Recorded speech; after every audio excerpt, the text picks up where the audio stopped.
先别急着划走。我要给你看一个数字，626米。这是一座桥，桥面到江面的垂直距离626米。什么概念？把上海中心大厦，把广州塔，把你能想到的任何一栋摩天大楼横过来放进那道峡谷里，他们的头顶都够不到桥面。云在你脚下流动，鹰在你脚下盘旋。你站在桥上往下看，看到的不是江，是一条被地球撕开的裂缝，深不见底。这座桥2025年才刚刚通车，它在贵州，而它只是贵州最不值一提的奇观之一。因为在同一个省份里，还有一口直径500米的大锅架在群山之间，日夜倾听着来自137亿光年之外的宇宙回声，还有一片梯田，从山脚一直盘旋到云端，像是有人用一整座山雕了一枚指纹。还有一座苗寨，入夜之后万家灯火同时亮起，整座山谷变成了一条坠落人间的星河。这就是贵州，一个长期被中国人自己低估的地方。人们提起旅行，会想到云南的风花雪月，想到西藏的圣洁，想到江南的温柔，却常常忘了，就在他们中间藏着这样一个几乎没有一寸平原，却把每一寸土地都长成了奇观的省份。我用了很长时间走遍了贵州的20个秘境。今天我要从第20名开始，一路倒数，把它们一个一个讲给你听。我保证看到最后，你会和我一样，重新认识喀斯特这3个字，也重新认识中国最被低估的地方这句话到底有多重的分量。那么我们从第20名开始。第20名，石龙洞。我们的旅程从地面之下开始。在贵阳市清镇的麦格乡，距离市区大约60公里的地方有一个洞，它不在任何一份传统的贵州旅游必去清单上，甚至很多贵州本地人也是最近这2-3年才第一次听说它的名字——石龙洞。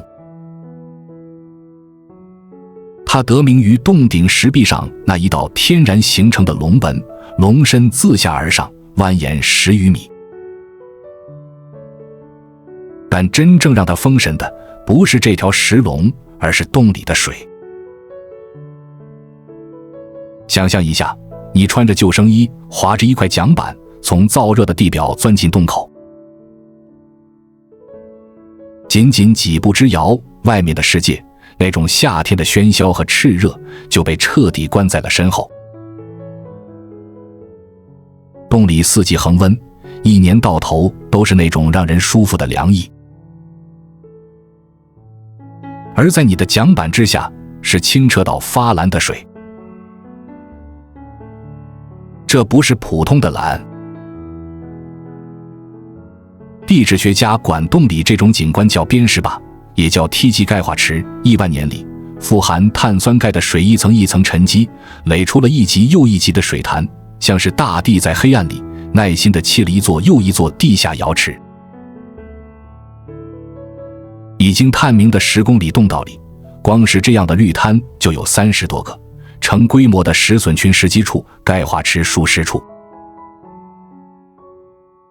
有人把它比作克罗地亚的蓝洞，比作土耳其的棉花堡。它甚至登上过中国国家地理的封面。我第一次听人描述石龙洞的时候是不太相信的。地下溶洞我见过不少，无非是灯光打在钟乳石上，五颜六色，热闹是热闹，却总有一种被布置过的塑料感。可石龙洞不一样，它几乎没有被过度装点，你看到的蓝是水本身的蓝，是光线穿过那一层富含矿物质的清水折射出来的带着凉意的蓝。当你把手伸进水里，指尖能清楚地感觉到那种沁骨的亿万年不变的低温。而声音是石龙洞另一个容易被忽略的主角。在密闭的洞厅里，你的每一次划桨，每一滴从头顶钟乳石上坠落的水珠，每一次呼吸都会被岩壁反复放大，来回弹射。你会突然安静下来，因为你意识到你正在打扰一个已经沉默了几百万年的世界。但我更愿意告诉你一个朴素的事实，这里的玩法叫桨板探洞。你需要头盔、头灯、专业的水灯，需要在教练的带领下划过一个又一个幽深的洞厅。有的地方水面开阔，桨板可以自由滑行；有的地方洞道骤然收窄，你几乎要低下头才能从两片垂下的石幔之间挤过去。全程可能要6、7个小时。这不是走马观花的观光，这是一场真正意义上的探险。你需要用身体去丈量这片黑暗，才能换来那些照片上永远拍不全的震撼。而它之所以排在第20名，恰恰是因为它太新、太小众、太需要门槛。它是这趟旅程的一个序章。它在提醒你，贵州的奇观很多都藏在你看不见的地方，藏在地表之下，藏在你需要弯下腰钻进去才能亲眼看见的黑暗里。记住这种藏的感觉，因为接下来的19个地方会把这种感觉一层一层往上叠。第19名，罗甸大小井。从地下钻回地面，我们向南去黔南的罗甸。罗甸有个地方叫大小井，名字听着朴素，像个村口的水井。但当你真正站到河边，你会怀疑自己是不是走错了片场。一条河安安静静地流过一道峡谷，河水是那种不真实的翡翠绿，绿得像是有人往里面倒了颜料。两岸是刀削一样的喀斯特枫丛，藤蔓从崖壁上垂下来，一直垂到水面。最奇的是那些天生桥和溶洞，河水从巨大的石拱下面穿过，石拱是天然的，是几百万年里水一点一点把整座山掏空又留下的骨架。这里的地貌是喀斯特发育到极致的样子。你要理解一件事，贵州全省山地和丘陵占了 92.5%， 而喀斯特地貌占了全省面积的 60% 以上。这意味着什么？意味着这片土地的骨子里都是可以被水溶解、被时间雕刻的石灰岩。水在这里流了亿万年，流出来的就是大小井这样的地方，峡谷、暗河、天生桥、溶洞全都挤在一条河的两岸。坐上一叶竹筏，撑篙的师傅带你缓缓滑进峡谷深处。竹篙点水，涟漪一圈圈荡开，打碎了水面上完整的倒影，又慢慢重新拼合。头顶是收窄的天空，两侧是幽绿的崖壁，水面倒映着两岸的枫丛，绿得几乎凝固，分不清哪个是真山，哪个是倒影。偶尔有白鹭从水面掠过，翅膀几乎贴着水，惊起一串水花。那一刻你会明白，为什么有人说贵州的美是一种富庶的美，它的壮观不在于堆了多少，而在于时间从这片土地里拿走了多少。那些天生桥，那些溶洞，那些被掏空的山，都是减法的杰作。水花了几百万年，一点一点的溶解搬运，带走了曾经填满这里的石灰岩，最后剩下的就是这副嶙峋而空灵的骨架。大自然在这里做的从来不是雕塑，而是删减。大小井还没有被过度开发，它安静，甚至有点冷清。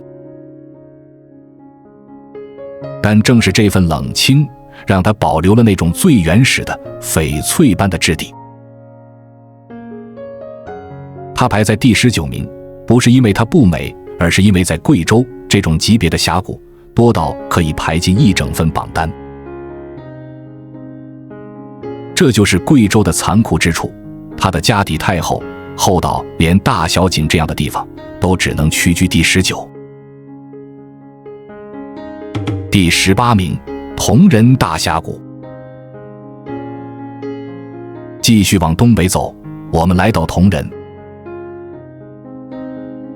如果说大小井是翡翠色的温柔，那铜仁大峡谷就是青灰色的凛冽。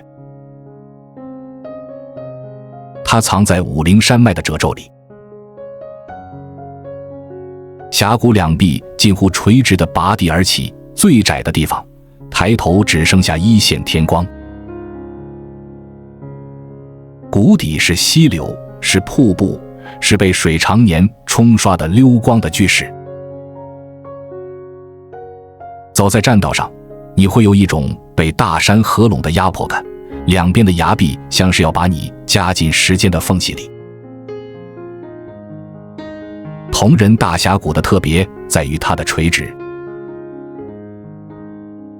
贵州的很多峡谷是开阔的、盘旋的，而它是笔直的、幽深的。阳光很难照到谷底，所以谷里常年弥漫着一层薄雾，湿气很重，崖壁上长满了苔藓和蕨类，绿得发暗。你走在里面，能听见水声在石壁之间来回撞击，一声一声，回荡不散。这是一种很纯粹的，属于大山内部的美。它不喧哗，不讨好，甚至有点冷峻。它更适合那些愿意安静走一走，听一听，感受一下大地脉搏的人。铜仁这座城市本身就坐在武陵山、梵净山的怀抱里，而铜仁大峡谷只是这片神奇土地掀开的一个小小的角。我们把它放在第18名，是因为真正让铜仁封神的那座山还在后面等着我们。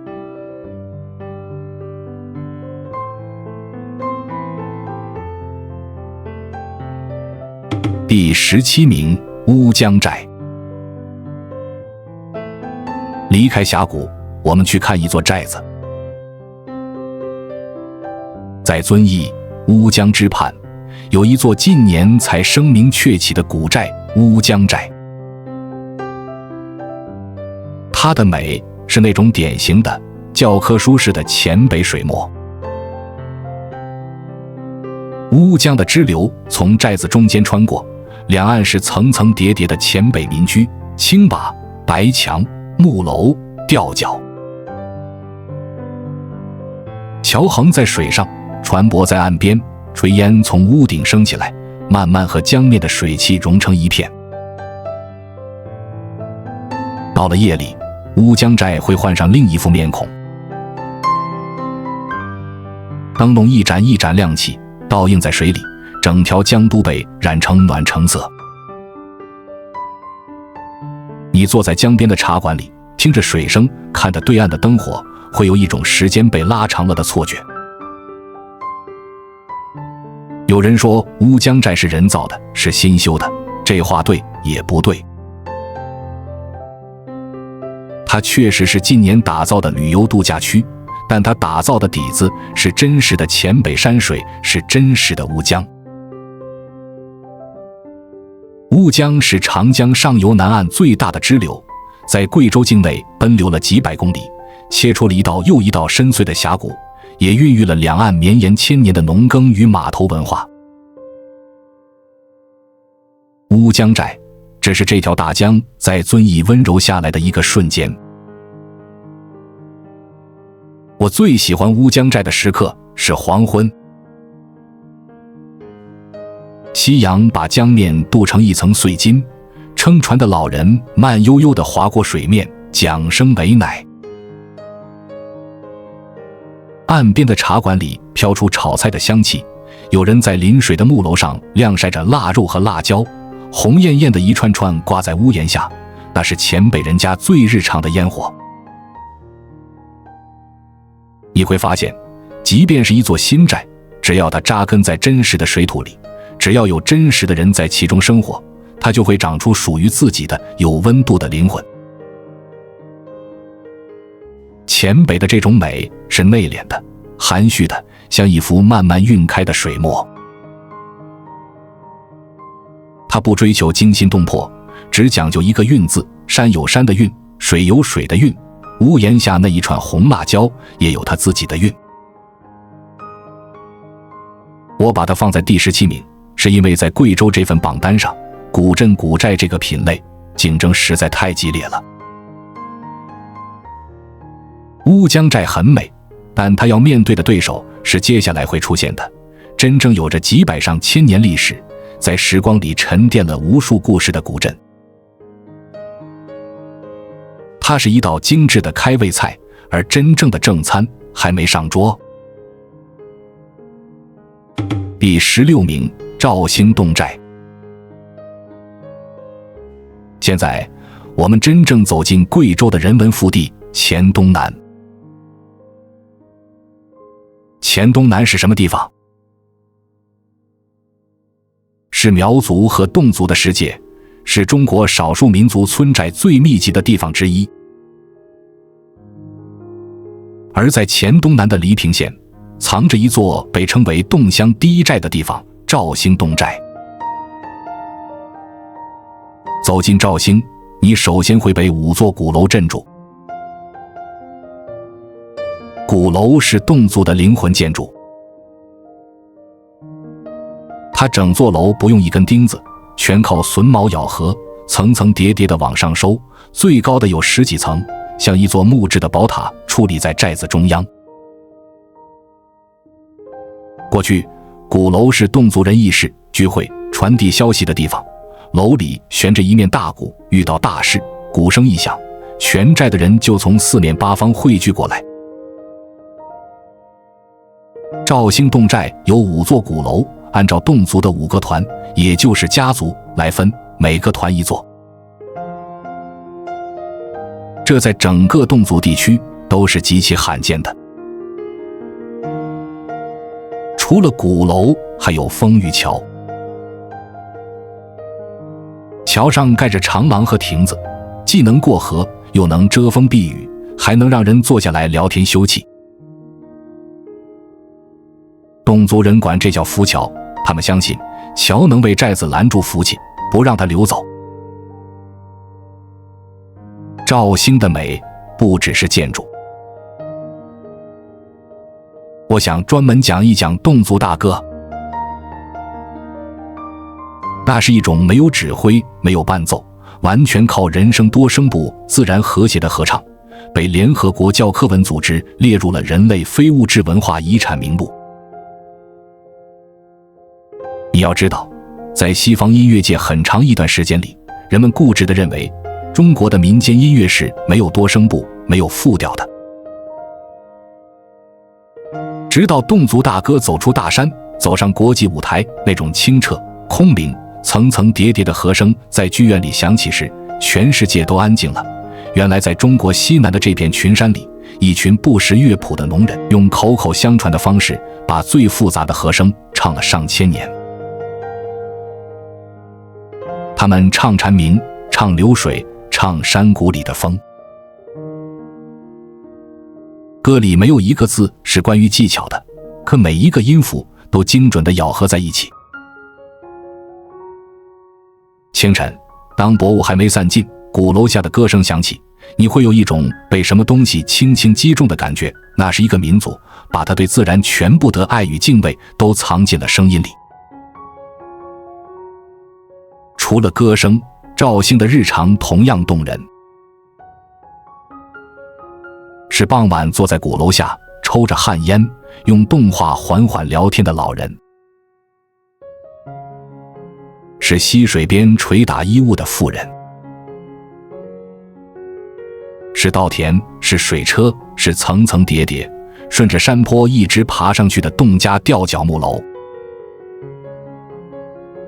这里的时间是慢的，慢到你能听见炊烟升起的声音。他排在第16名，因为在贵州，村寨的故事才刚刚开始讲，而赵兴是这个故事最温柔的开篇。第15名，镇远古镇。从侗寨往北，我们来到黔东南的另一颗明珠镇远。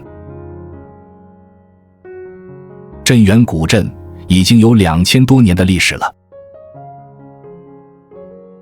它不是那种被重新修造出来的仿古景区，而是一座真真切切在时间里活了2000年的城。它最惊艳的一幕是从高处俯瞰的时候，五羊河穿城而过，画出一个巨大的 S 形，把整座城分成2半，就像一个天然的太极图。所以镇远有个别名叫太极古镇。一半是北岸的府城，一半是南岸的渭城，水在中间流淌，山在两边环抱。镇远为什么重要？因为它自古就是入黔的门户，是兵家必争的战略要地。早在2000多年前的秦汉时期，中原王朝就在这里设置郡县。从中原进入云贵，从云贵通向东南亚，镇远都是必经的水陆码头。五羊河汇入沅江，沅江下接洞庭，连通长江，一条水路把这座深山里的小城和整个中原、整个江南紧紧地系在了一起。正因为如此，这座小城里你能看到一种在别处极其罕见的文化混杂。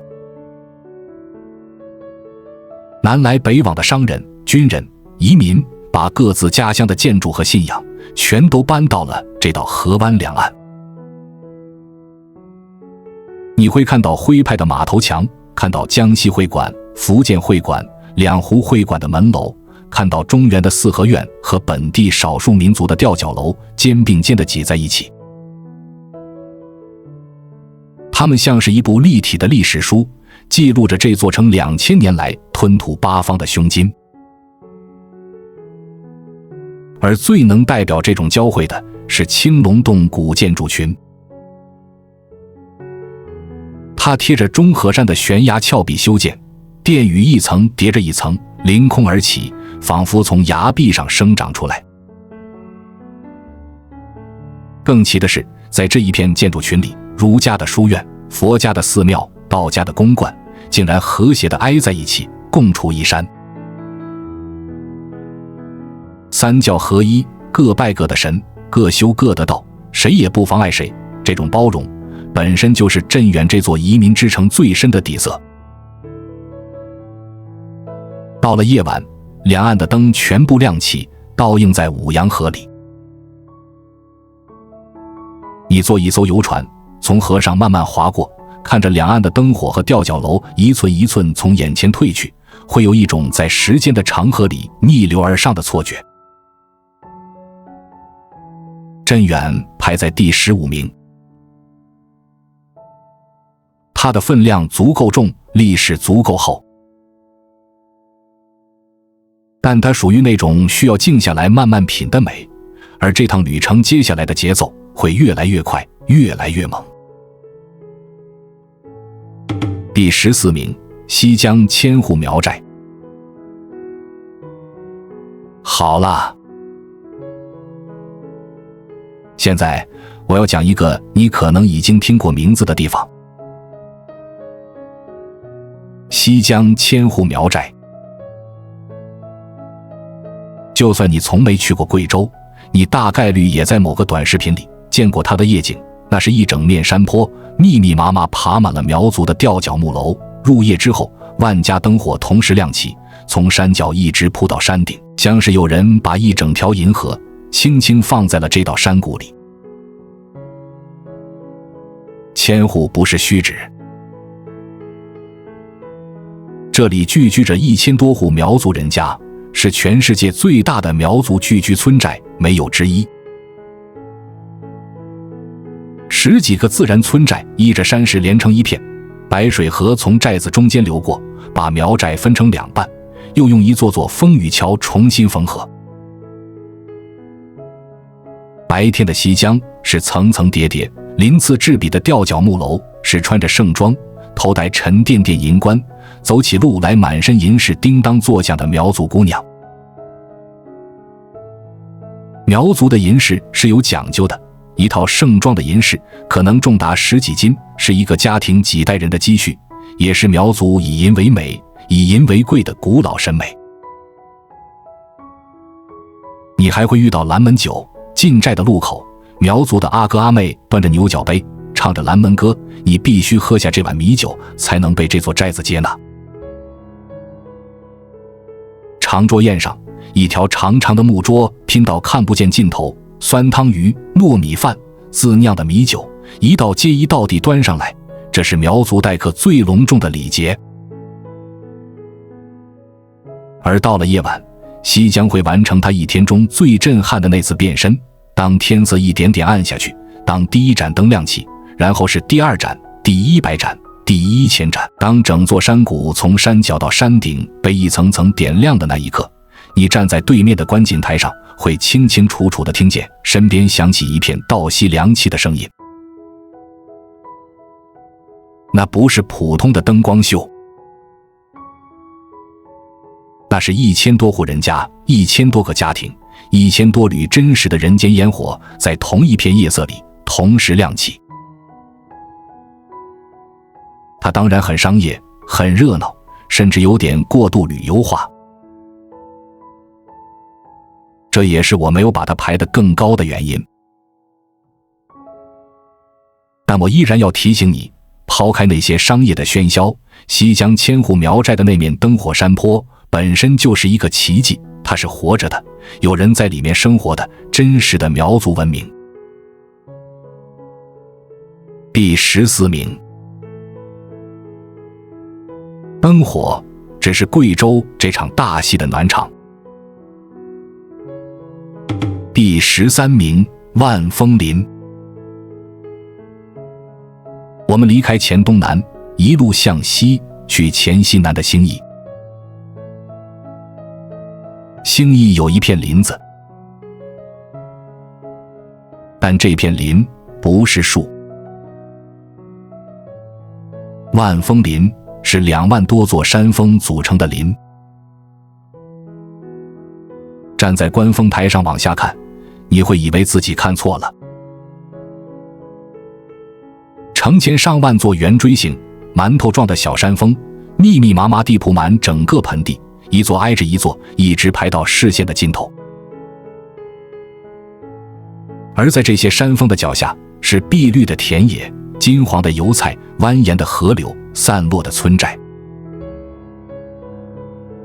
山峰是竖着长的，田野是平着铺的，一竖一横，构成了一幅巨大到不真实的画。明代地理学家、旅行家徐霞客当年走到这里，写下8个字：天下山峰何其多，唯有此处峰成林。天下的山峰那么多，唯独在这里，山峰长成了一片森林。这就是万峰林名字的由来。从地质学的角度，万峰林是喀斯特锥状峰林发育的经典范本。上万座石灰岩山峰在漫长的岁月里被水切割、溶蚀，最终留下这样一片举世罕见的峰林。它和我们前面说的峡谷、溶洞其实是同一支笔，喀斯特在不同的纸上画出的不同图案。清晨最美，薄雾还没散，山峰的尖顶浮在雾上，像海面上飘着的一群岛屿。炊烟从峰林间的村寨升起，一切都慢下来，静下来。万峰林排第13名，它足够辽阔，足够震撼。但你有没有发现，我们讲到现在，画面已经从地下走到了地面，又开始往高处和远处延伸。接下来，海拔会越来越高，视野会越来越野。第12名，乌蒙大草原。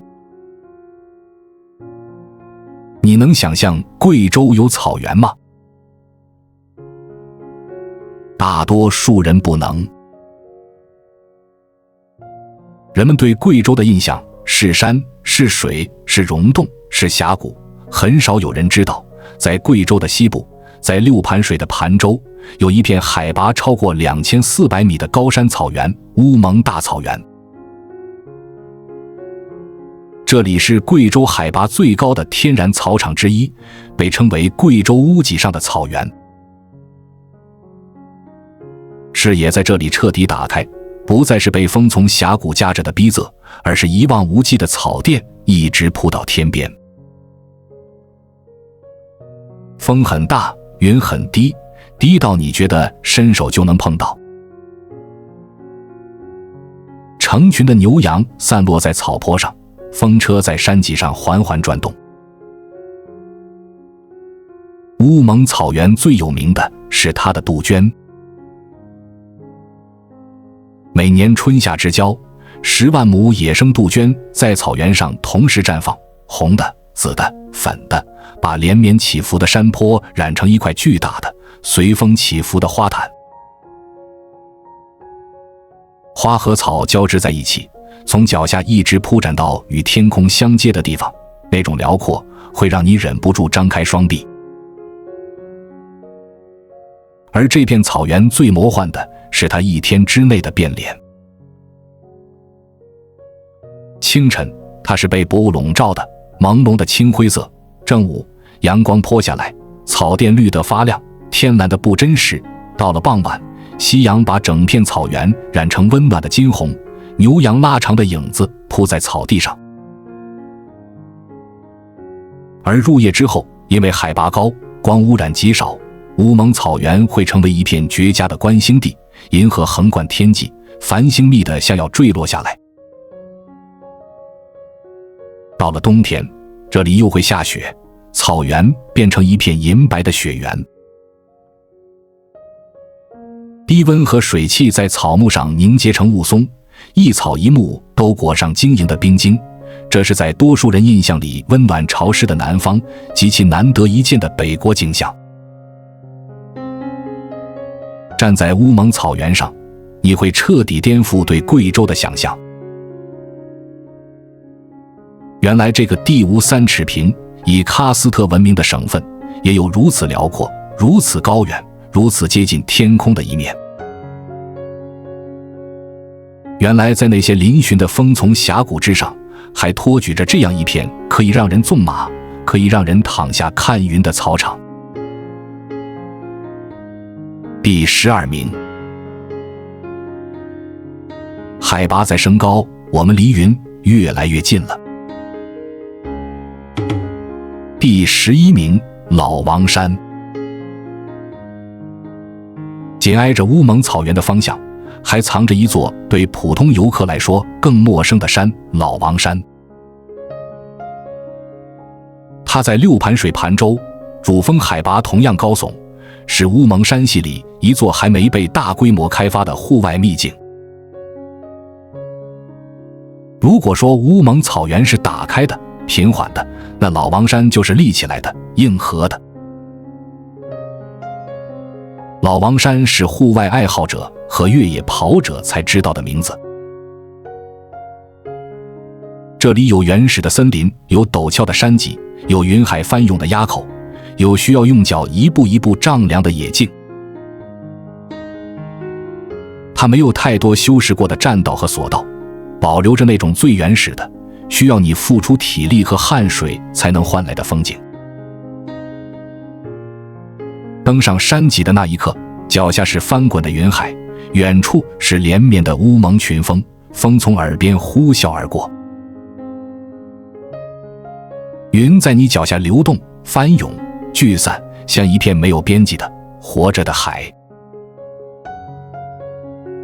远处的山尖从云里探出头来，像海面上的一座座孤岛。那一刻，所有攀爬时的气喘、双腿的酸痛、后背的汗水，全都变得值得。你会突然理解，为什么有人愿意背着沉重的包，天不亮就出发，走上大半天，只为站在这里看一眼云海，因为有些风景是坐着缆车永远到不了的。他们把门槛设得很高，就是为了把喧嚣挡在山下，只留给那些真正愿意用双脚去靠近它的人。这种用汗水换来的风景，有一种被馈赠的私密的珍贵。我把老王山放在第11名，正好卡在这份榜单的中间。它是一个分水岭，在它之前，我们看的多是能轻松抵达的美，而在它之后，贵州要开始动用它真正的压箱底的王牌了。前10名全是重量级。到这里，我们已经走过了10个地方，从地心深处的桨板探洞到翡翠色的峡谷，从鼓楼洞寨到太极古镇，从坠落人间的苗寨星河到上帝打翻的枫林棋盘，从高原草甸到硬核山脊。你有没有发现一件事？这10个地方风格天差地别，但它们全都来自同一个省。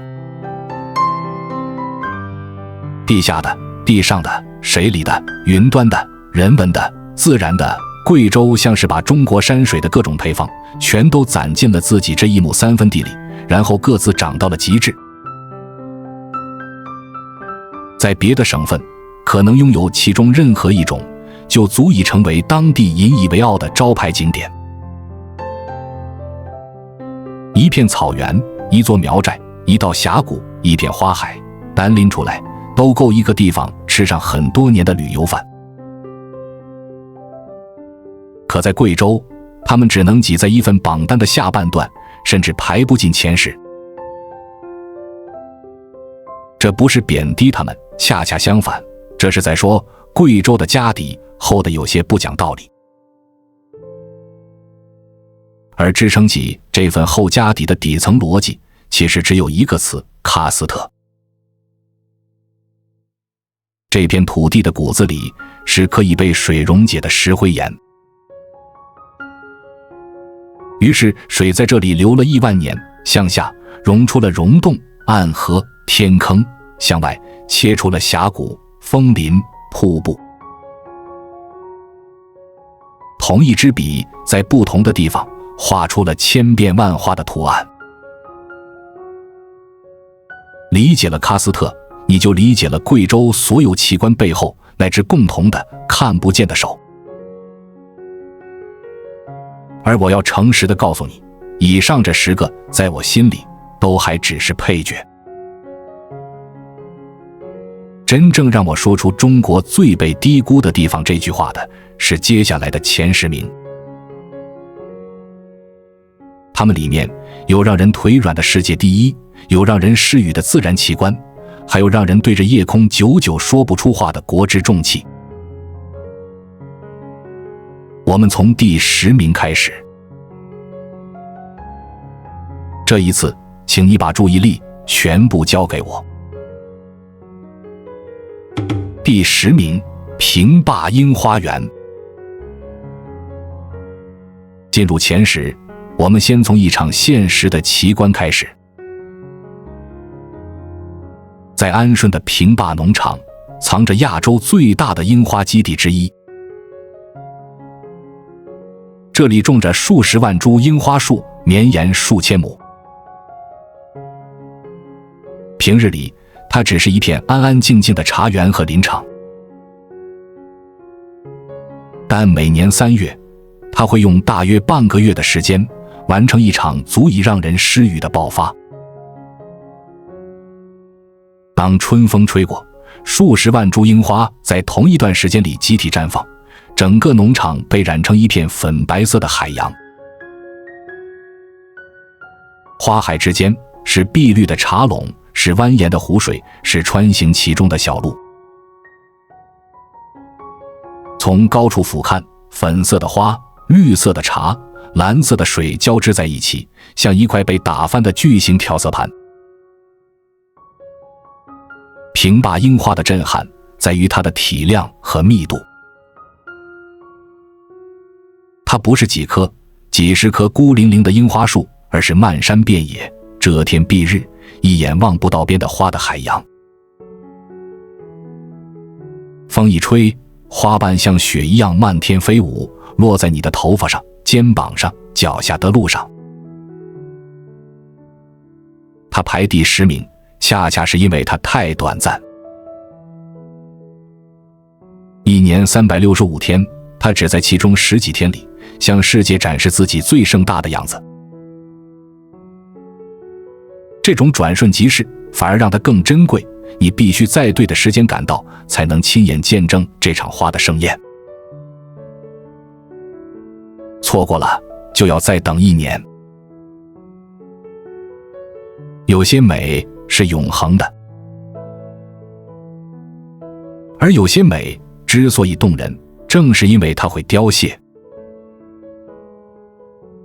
第9名，嘉榜梯田。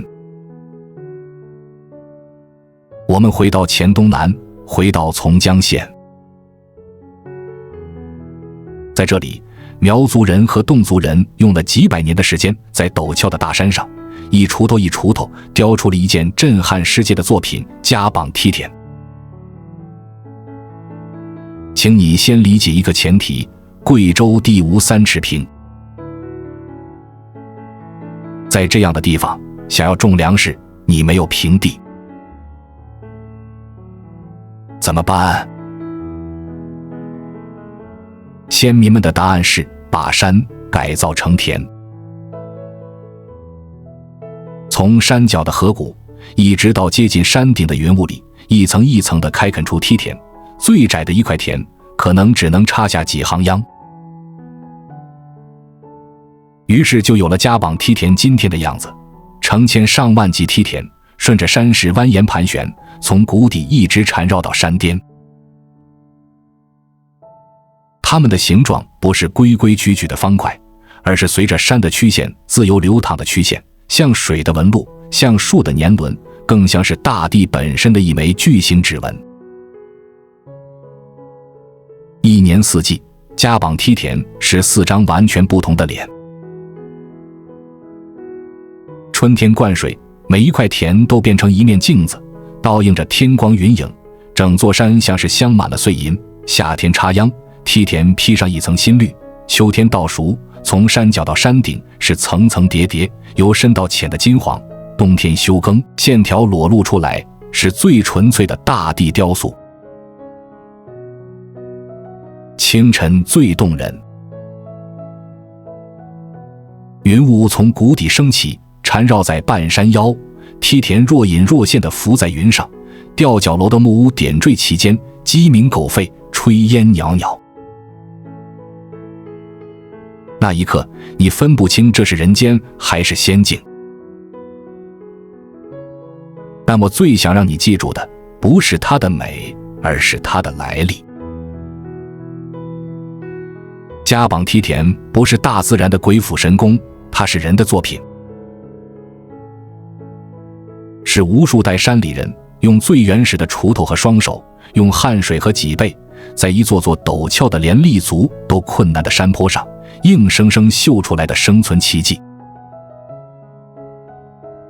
请你想象那个画面，几百年前，第一个来到这里的先民，面对的是一整座陡峭的、无法耕种的荒山。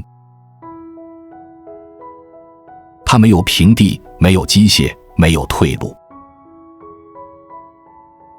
他能做的只有弯下腰，用锄头一点一点地把山坡铲平，垒起田埂，从山下引来水，一层再一层。他种下的第一茬稻子，他可能等不到收获，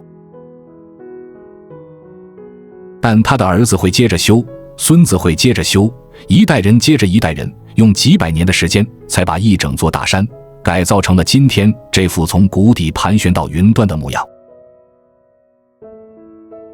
所以，当你站在观景台上，赞叹嘉榜梯田像大地的指纹，像流动的曲线时，请你记得，那每一道线条都是用一个家族、一个村寨、几十代人的一生，一笔一笔画上去的。它是风景，但它首先是活下去这3个字，最悲壮也最优美的写法。它排在第9名。因为它让你看到的不只是风景，还有一个民族在最艰难的土地上不肯认命活下去，并且把生存本身过成了艺术的那股韧劲。这股韧劲会在这份榜单接下来的名次里一次又一次的让你动容。第8名，荔波小七孔。现在我要讲一个几乎所有人都无法拒绝的地方。荔波小七孔，它所在的荔波被称为地球腰带上的绿宝石，因为它正好位于北纬25度线附近。这条纬度线上大部分是沙漠和荒原，唯独荔波是一片罕见的、保存完好的喀斯特森林。它是世界自然遗产中国南方喀斯特的核心组成部分。小七孔景区的名字来自一座建于清代的、只有7个桥孔的古老石桥，但它真正的主角是水。这里的水是会让你重新定义绿色的水。它不是一种绿，而是一整个色谱的绿，翡翠绿、孔雀绿、松石绿、湖水绿。阳光穿过头顶的原始森林，斑驳地洒在水面上，水底的石头、水草、游鱼清清楚楚。小七孔最有名的是它的响水河和68级跌水瀑布。一条河在森林里跌宕而下，因为地势的起伏，形成了一级又一级连绵不绝的小瀑布，足足68级。水流哗哗地从一级跌到下一级，白色的水花在幽绿的森林里翻滚，声音在山谷里回荡。你沿着栈道往上走，一路都是水声相伴，仿佛整座森林都在歌唱。还有卧龙潭，一潭深不见底的碧水，绿得像凝固了的翡翠，净得像一面镜子。还有水上森林，树木直接从流动的河水里长出来，你可以踩着水中的石墩，在树林和溪流之间穿行，脚下是流水，头顶是绿荫。荔波小七孔的美是一种温润的、灵动的美，它没有那种撕裂大地的暴力感，而是把水、树、石光揉在一起，调成了一杯让人沉醉的鸡尾酒。它排第8名。在水景这个赛道上，它几乎是天花板。但贵州的水还有更狂野、更磅礴的表达方式，那个我们留到后面。第7名，毕节百里杜鹃。从荔波往北，跨越大半个贵州，我们来到毕节。这里有一片花，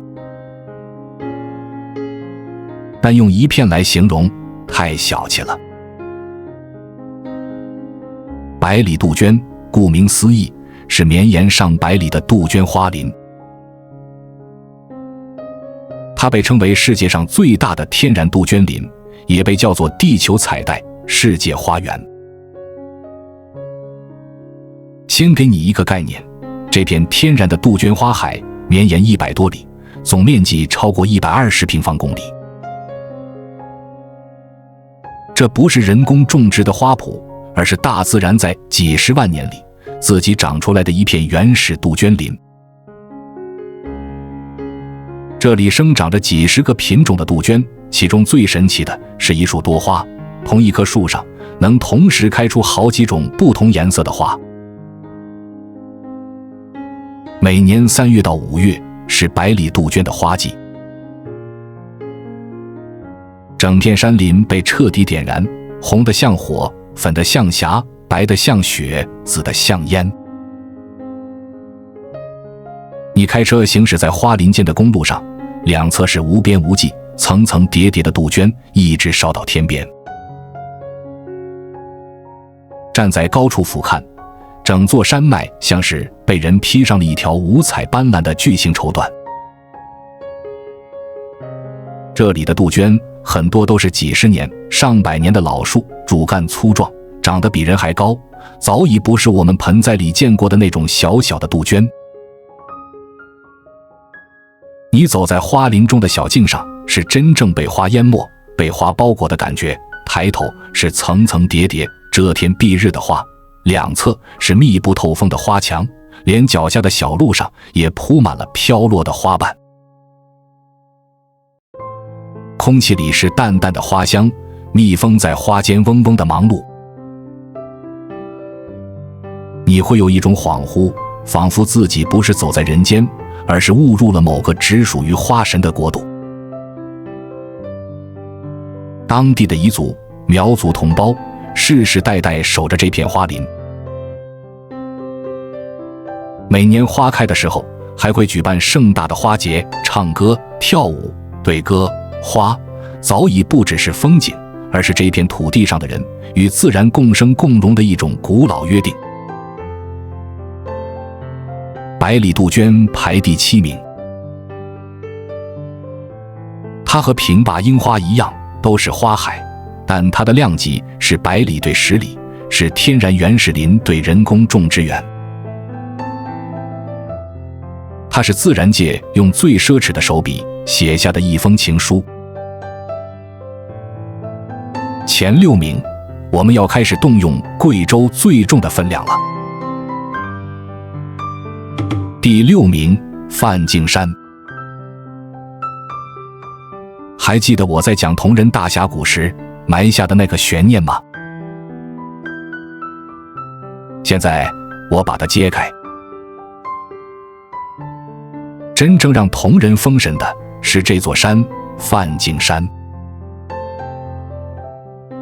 梵净山是武陵山脉的主峰，海拔2500多米，是中国佛教的5大名山之一，也是世界自然遗产。它的名字来自梵天净土，一片属于佛的干净的土地。而它最震撼的一幕是那座矗立在绝顶之上的红云金顶。想象一下，一座近乎垂直的拔地而起的巨大石柱，孤零零地插在云海之上。石柱的顶端被一道天然的裂缝一分为2，一半叫释迦峰，一半叫弥勒峰，分别供奉着现在佛和未来佛。两座峰顶之间架着一座小小的天桥，把它们连在一起。要登上金顶，你必须攀着崖壁上凿出的仅容一人通过的陡峭石阶，抓着两侧冰凉的铁链，几乎是贴着近乎垂直的悬崖，一寸一寸往上爬。有的路段坡度超过70度，你不敢往下看，只能盯着眼前的石阶，听着自己越来越重的呼吸，靠着一股不知从哪里来的意志，一步再一步。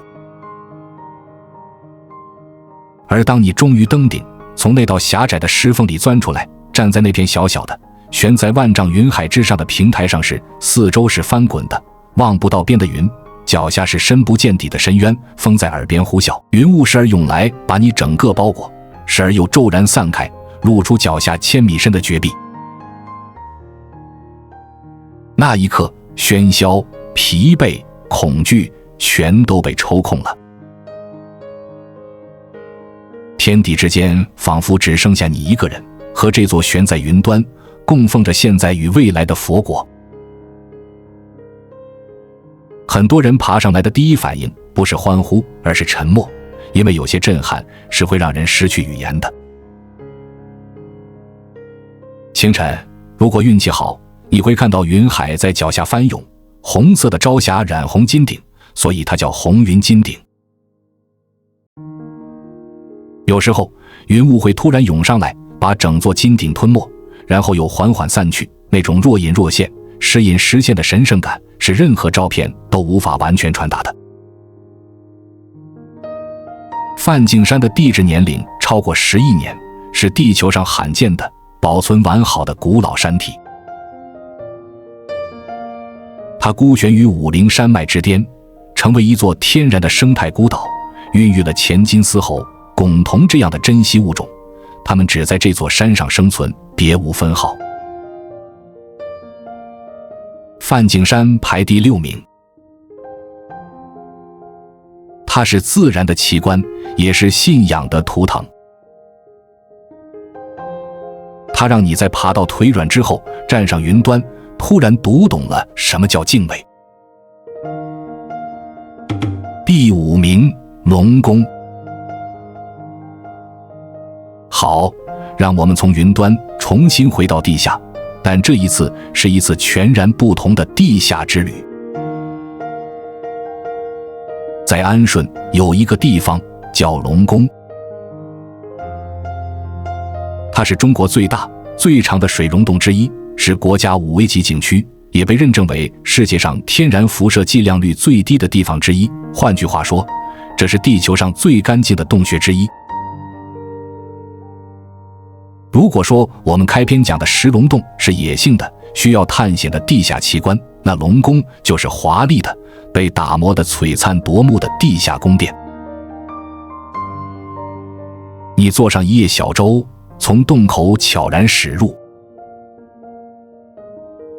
船桨划开幽绿的水面，两岸和头顶是被灯光点亮的钟乳石，它们经过亿万年的滴水沉积，形成了石笋、石柱、石幔、石花，千姿百态，被灯光染成金色、蓝色、紫色。整个洞厅像是一座真正的住着龙王的水晶宫殿，梦幻的不真实。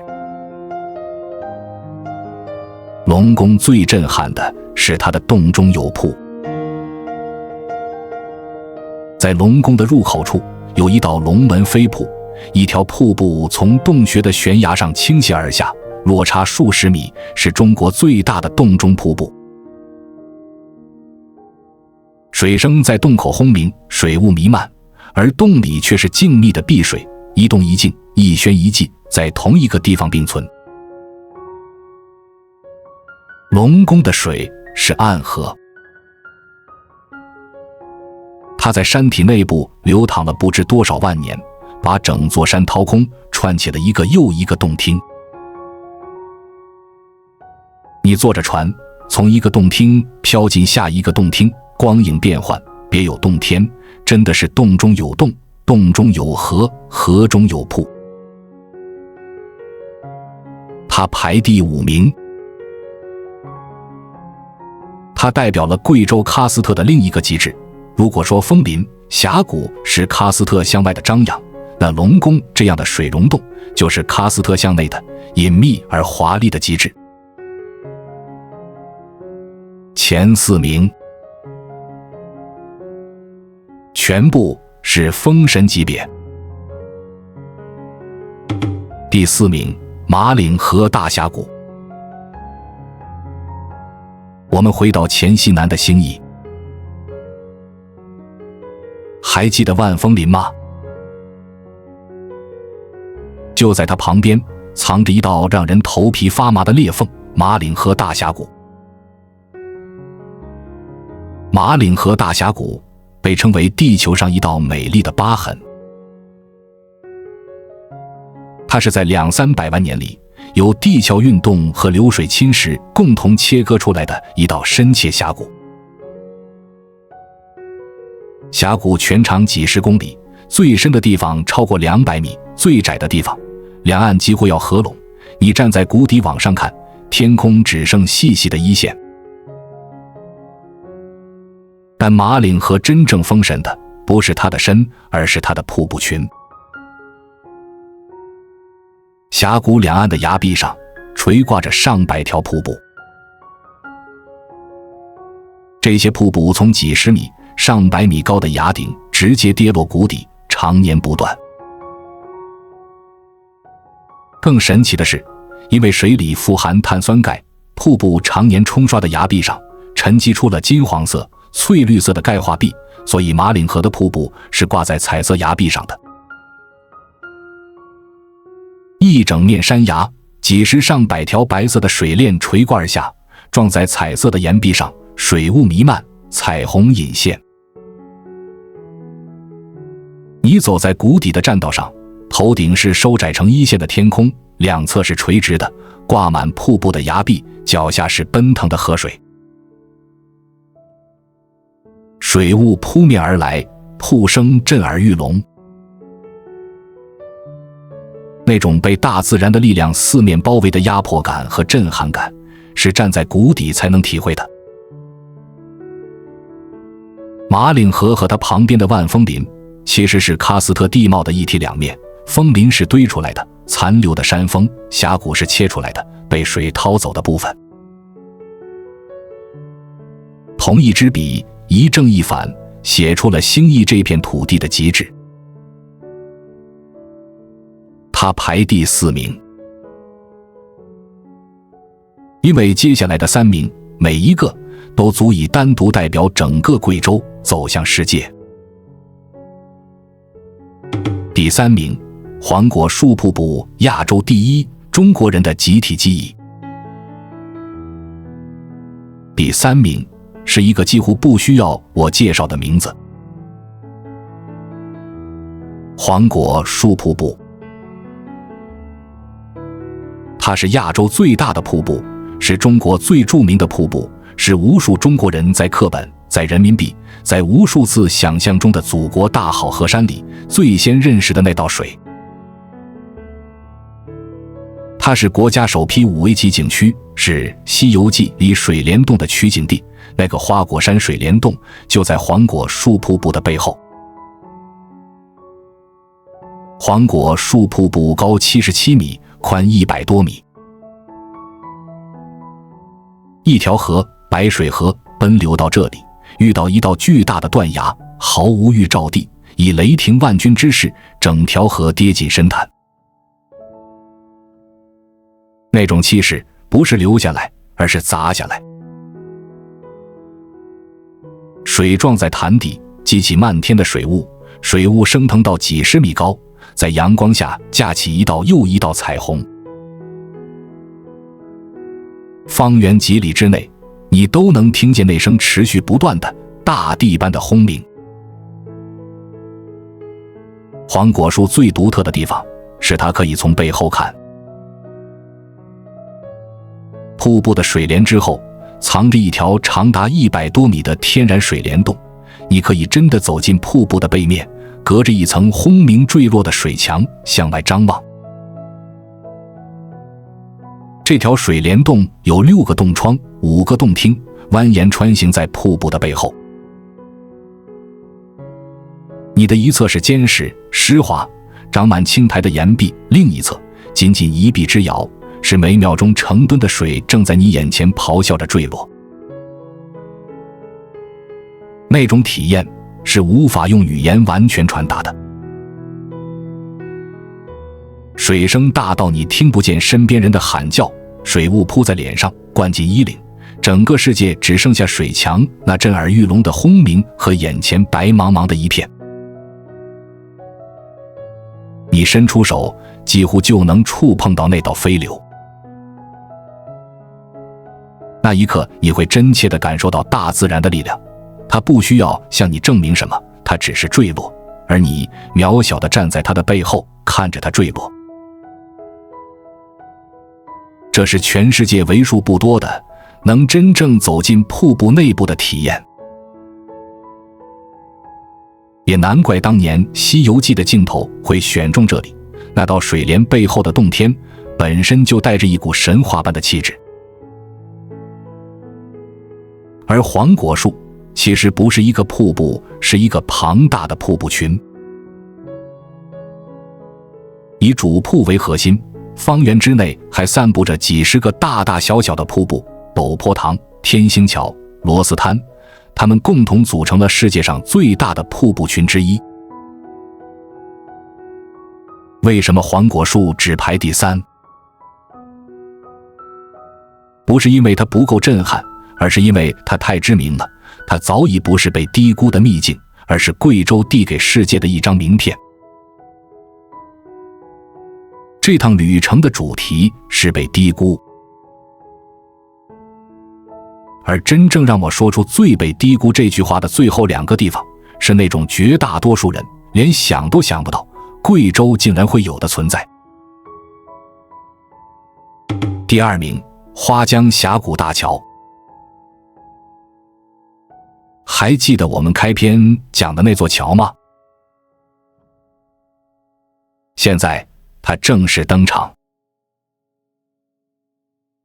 第2名，花江峡谷大桥。2025年9月28日，这座桥正式通车。它横跨在被称为地球裂缝的花江大峡谷之上，连接着贵州安顺的关岭县和黔西南的贞丰县。我给你几个数字，你慢慢感受。大桥全长2890米，主桥的跨径因420米，这是山区桥梁跨境的世界第一。而桥面到江面的垂直高度是625米，这是桥梁高度的世界第一。横着看，世界第一；竖着看，还是世界第一。所以人们说它横竖都是世界第一。2026年，吉尼斯世界纪录官方派人来到现场，用中国自主研发的北斗测绘设备一寸一寸的测量，最终确认的高度是626.01米。它超越了之前的世界纪录保持者，同样在贵州的北盘江大桥，成为这颗星球上最高的桥。请你想象这座桥建成之前的样子。花江大峡谷两岸的人要从这一头到对岸那一头，直线距离近在咫尺，却要绕行整整2个多小时的山路，翻越那道600多米深的天堑。而现在，这座桥把2分钟的车程架在了626米的高空之上，2小时变成了2分钟。它是怎么建起来的？在600多米的高空，工人们要把总重超过2万吨的钢横梁分成90多个阶段，一段一段吊上去，然后在高空实现毫米级的精准对接。他们用无人机牵引先导索，用北斗系统辅助施工，用内置光纤的智慧缆索实时监测大桥的每一次呼吸。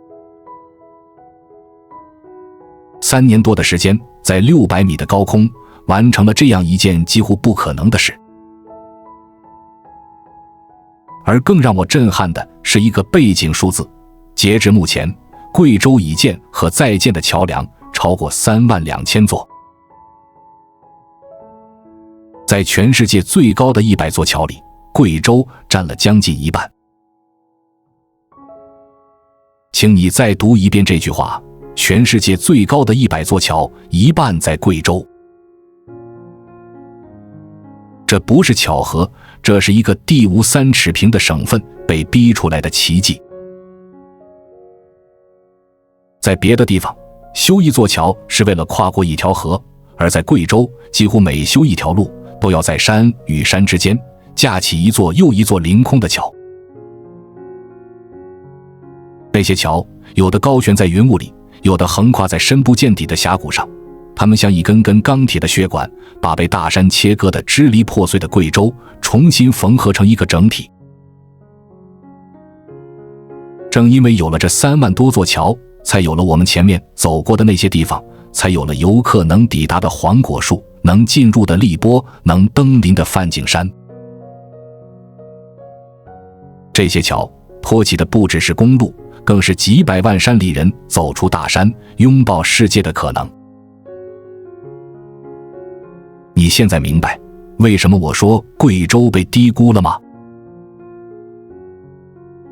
这是一个全中国唯一没有平原支撑的省份，地无3尺平，曾经是它最大的枷锁。大山锁住了人，锁住了路，锁住了几百年的贫困。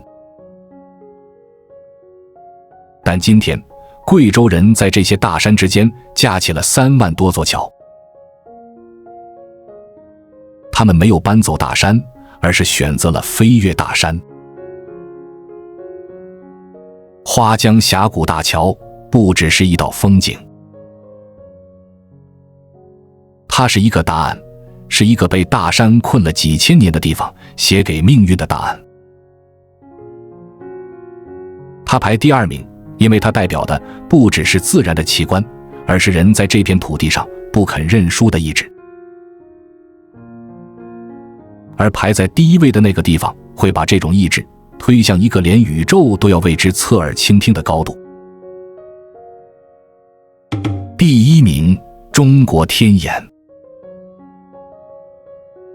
我们的旅程走到了终点。贵州20大秘境的第1名，不是一座山，不是一道瀑布，不是一片花海，它是一只眼睛，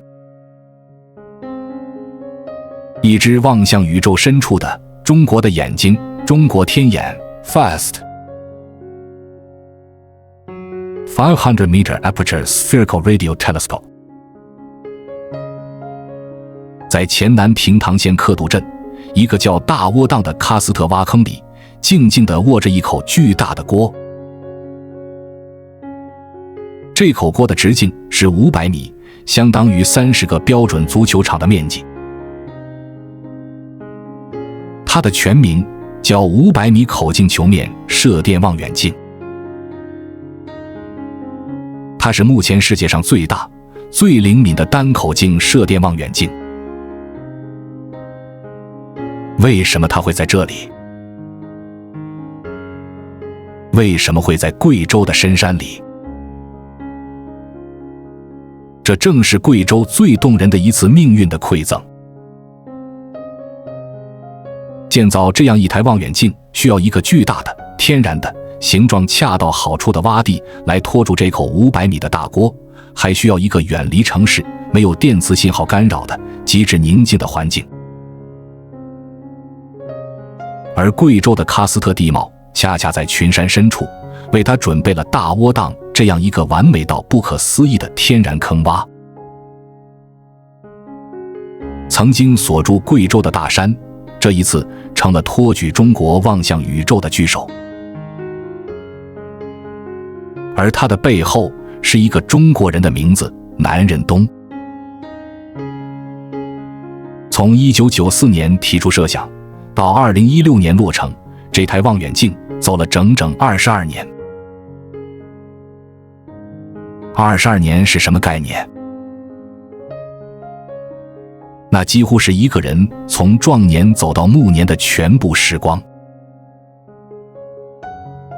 为了给这口500米的大锅选一个最合适的坑，南仁东和他的团队带着地图，几乎踏遍了贵州的每一片喀斯特洼地。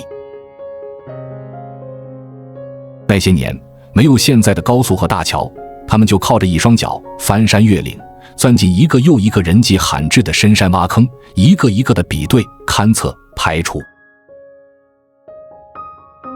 为了这个在当时被很多人认为不可能的梦想，他从一个意气风发的中年科学家熬成了一位白发苍苍的老人。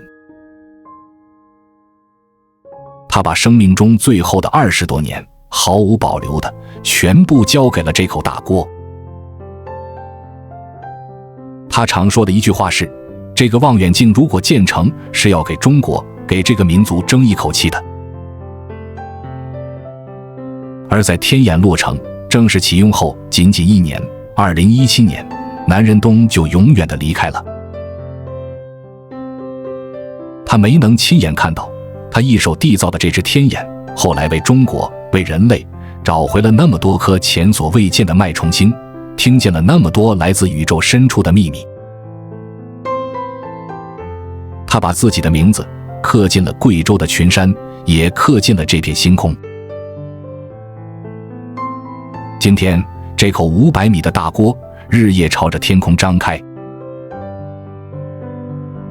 他不用看，他用听，他接收着来自宇宙深处、来自100多亿光年之外的极其微弱的无线电信号。有人打过一个比方，它的灵敏度高到如果有人在月亮上打手机，他都能听得清清楚楚。他在做什么？他在倾听脉冲星那规律的心跳，在搜寻宇宙起源的秘密，在探测暗物质与暗能量的踪迹，甚至在替全人类聆听着深空之中是否存在另一个文明发出的孤独的呼唤。现在，请你把这趟旅程在脑海里从头到尾倒着放一遍。从地心深处那片幽蓝的桨板洞，到翡翠色的峡谷，到鼓楼洞寨，到坠落人间的苗寨星河，到上帝打翻的枫林棋盘，到10里樱花海，到用一整座山雕成的梯田指纹，到地球腰带上的绿宝石，到云端之上的孤独佛国，到水与光雕成的地下龙宫，到挂满瀑布的地球裂缝，到亚洲第一的黄果树，到横竖都是世界第一的626米高脚。最后是这一口架在群山之间，正在聆听整个宇宙的天眼。你看到了什么？你看到的是一个地无3尺平，曾经被认为是全中国最偏远、最贫穷、最不起眼的省份，如何把它的每一道褶皱、每一个挖坑、每一座大山都活成了一个奇观。他把大山变成了梯田，变成了苗寨，变成了世界第一的高脚，最后变成了托举人类望向宇宙的巨手。这就是为什么走遍这20个秘境之后，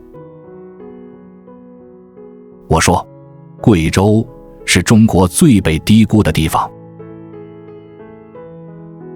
他低调，他藏得深，他甚至不屑于向你解释自己有多美。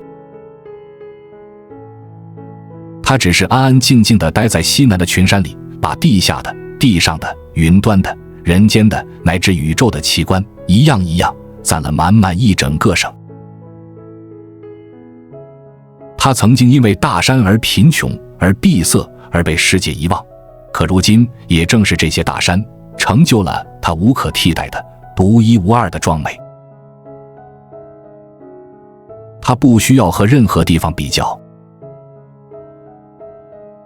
他就是他自己，一个把烈士活成了传奇的地方，一个值得你专程为他跑一趟的地方。而现在你知道了。下一次当有人问起中国哪里最值得去的时候，请你想起贵州，想起这片被群山藏了太久，终于被世界看见的土地。关注我，我是爱旅游，带你探索地球的每一个角落。